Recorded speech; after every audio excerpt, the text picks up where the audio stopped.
The market you choose is more important than the product you sell. It's more important than your ad skills. And it's more important than the funnel that you build. If you get this one decision wrong, you're going to be losing out on tons of money. Most people getting into lead gen pick a niche based on what sounds cool or what some guru told them online. But here's the thing, not all verticals are the same. Some will let you scale to 100K a month easily, and others will give you a bunch of headaches that you don't need or want. So in today's video, I'm going to rank 40 lead gen verticals from best to worst, and I'm going to give you the exact criteria I use to evaluate a niche, and then I'm going to walk you through every single tier so you know exactly where to put your time and money. Cool. So here is the lead gen niche tier list. So the problem is most people pick the wrong niche. Restaurants, law firms, insurance, gyms, which path to take, right? Home services, there's so many different paths to take. There's so many different niches and verticals.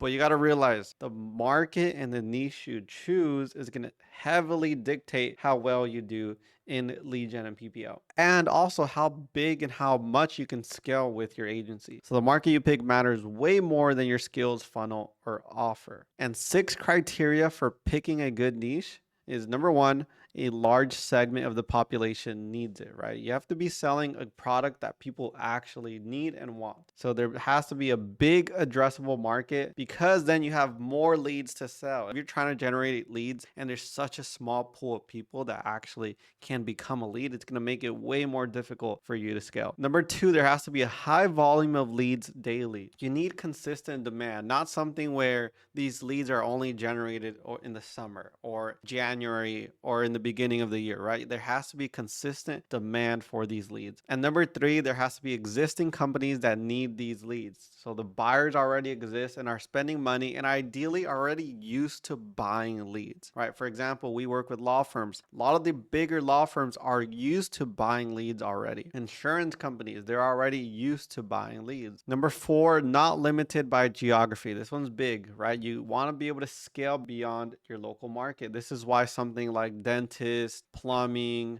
these home services, these local businesses, that's why these local businesses are harder to scale, because they're tied to a small geographical location. Unless you're working with a plumbing franchise who can take leads in across X amount of states, that's a little different. But getting there, it might be a little bit more tough because there's not as many. Number 5, it has to be compliant on Google and Meta ads. It's super straightforward, right? You can actually run paid traffic. If not, it's going to be way harder for you to scale without paid traffic. And number 6, the lifetime value of those leads should be above 500. What does that mean? That means if I give a lead to a company and they close that deal, that lifetime value, not even if they just buy that first time, the first offer that they pay, but that lifetime value of that customer is worth a lot to them, so that you can actually charge more. Because when you're selling leads, you want to be thinking about things in terms of lifetime value. Hey, this lead and all of these leads that are converting from my leads, I know that that one lead that they just sold for them is worth $10,000 or $5,000 or $2,000, which gives you a better way to justify why you're able to charge more, because the lifetime value of those leads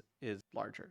So when it comes to market size, go big or go home, right? If you try to go local and work with restaurants, gyms, car dealers, it's going to be a lot harder for you to scale. Instead, you want something that's more nationwide, like mortgage, insurance, legal in some cases, right? You want to stop chasing these restaurants, gyms, local businesses, and go where the money is, and go nationwide where there's a lot more volume. Also, you want to choose your battle correctly. This one's huge, right? Some of these industries are super competitive. They're way too competitive. So what you want to try to do is look for your blue ocean, and you do that by picking a demographic, not just a niche. So for example, if I'm going to do insurance, maybe my brand that I'm creating is I'm targeting dads.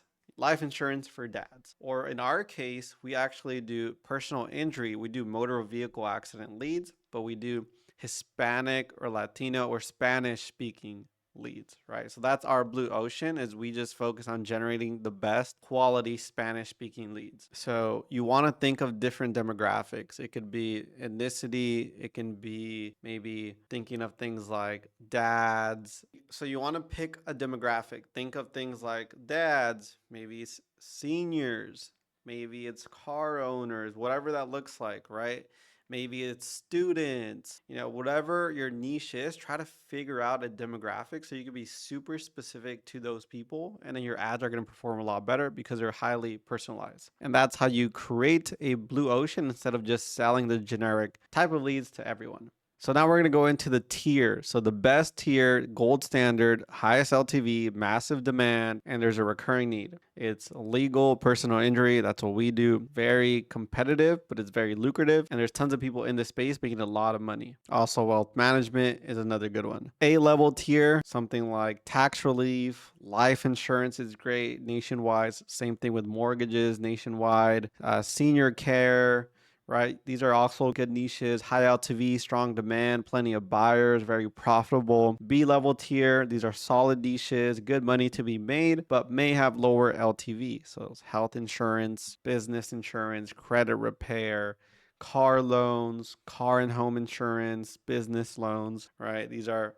B tier, can also be good and solid, but definitely B tier. And C tier is, these are a little bit more risky. They can work. There's people making money in every single niche, so they can work, but they have lower LTV. And there's also geographic limits to these tiers. So something like HVAC, roofing, dentist, solar, kitchen renovation, all of these things, right? These are all more local. And things you want to avoid: gyms, plumbing kind of is the same thing as roofing, potentially could be C tier, right?